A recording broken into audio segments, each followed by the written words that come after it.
On va utiliser le logiciel makecode.microbit.org. Et tu vois, donc il se compose d'une matrice de LED, c'est-à-dire des diodes qui vont s'allumer, qui vont s'éteindre, qui vont pouvoir former des motifs. Alors dans un premier temps, comment ça fonctionne? Eh bien, tu as donc des lignes et des colonnes.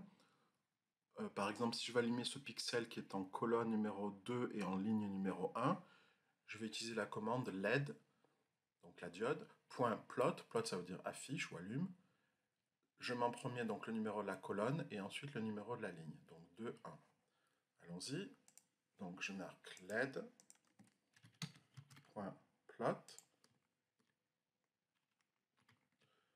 et on va voir ce qui se passe.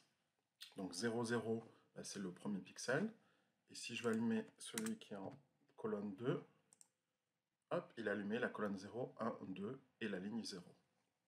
Alors maintenant, ce que je voudrais faire, c'est allumer puis éteindre. Donc je vais allumer pendant un certain temps et ensuite je vais faire une pause.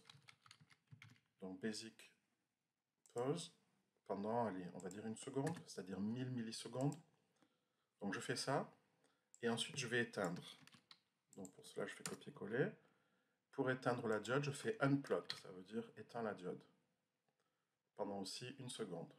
Donc j'exécute, il s'allume une seconde et il s'éteint pendant une seconde. Alors si je veux allumer par exemple toutes les diodes et les éteindre celles de la première ligne, comment je fais? Donc je vais recopier. Donc première ligne, c'est la colonne 0, la ligne 0.